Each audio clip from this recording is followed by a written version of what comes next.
Hoje, a gente vai mergulhar fundo em um dos livros de negócios mais icônicos e também mais controversos que já foram publicados, A Arte da Negociação, de 1987.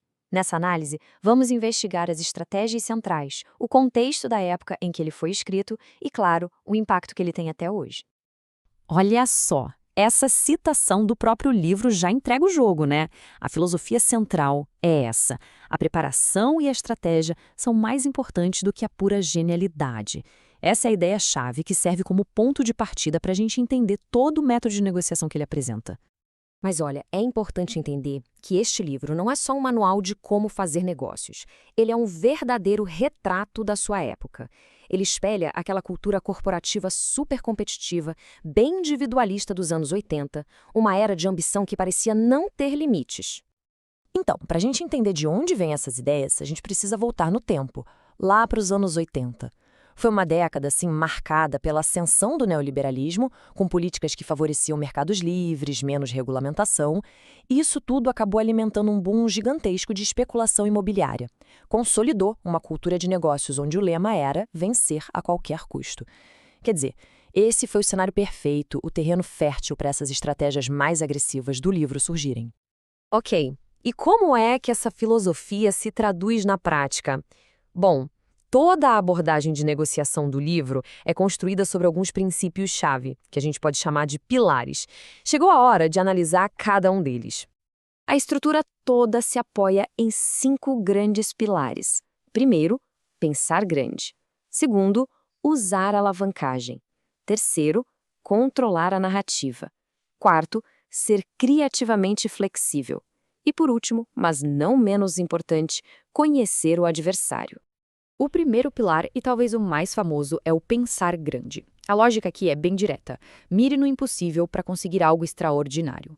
Quando se define metas super audaciosas desde o comecinho, os limites do que parece possível acabam se expandindo. Mesmo que o resultado final seja um pouco menor do que aquele sonho inicial, ele ainda vai ser muito maior do que se a meta fosse modesta. E o exemplo clássico disso, claro, é a icônica Trump Tower em Nova York. Foi um projeto que muita gente na época considerava loucura, impossível de fazer. Mas ele desafiou todas as críticas e acabou se tornando um verdadeiro símbolo dessa ambição grandiosa. Vamos para o segundo pilar. A alavancagem. E é importante dizer que aqui a alavancagem não é só sobre grana, tá? A ideia é usar absolutamente todos os recursos que estiverem disponíveis para ganhar uma vantagem. Informação, o timing certo, a reputação, até a percepção do público. Tudo vira ferramenta. E uma das táticas mais usadas para criar essa alavancagem é gerar um senso de urgência. É aquela frase clássica: olha, essa oferta só é válida até amanhã. Criar esses prazos artificiais coloca uma pressão na outra parte, sabe? Limita o tempo que a pessoa tem para pensar em contra-argumentos e acaba acelerando a decisão, muitas vezes a favor de quem está negociando. O terceiro pilar leva o jogo para fora da mesa de negociação, com um foco total na percepção do público. A estratégia aqui é moldar a história que se conta sobre o acordo, usando a mídia de forma estratégica para construir uma imagem de sucesso, de que aquilo é inevitável.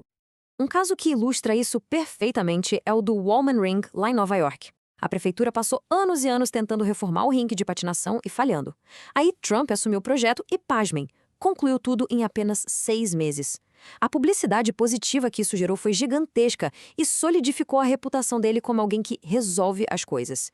E essa reputação, claro, se tornou uma ferramenta de negociação poderosíssima em outros projetos. O quarto pilar é a tal da flexibilidade criativa. Sabe aquela história de plano é bom, mas o jogo muda? É basicamente isso. A negociação é um jogo dinâmico.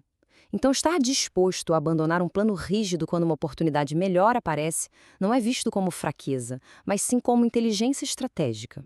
E um exemplo prático disso foi o que aconteceu com o Grand Hyatt. O projeto era transformar o antigo e decadente cômodo hotel. Só que o plano original estava indo direto para a falência.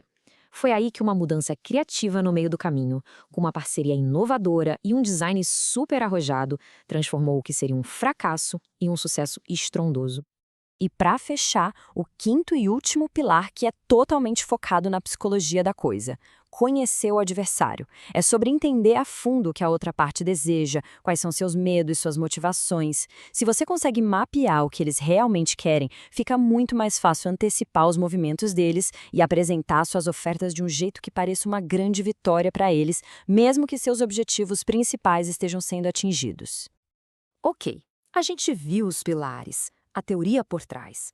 Mas agora é hora de dar um passo para trás e fazer uma análise um pouco mais crítica. Vamos olhar tanto para os pontos fortes quanto para as muitas controvérsias que essa abordagem sempre gerou. Então, a grande pergunta é: será que essas táticas funcionam sempre? São a prova de falhas?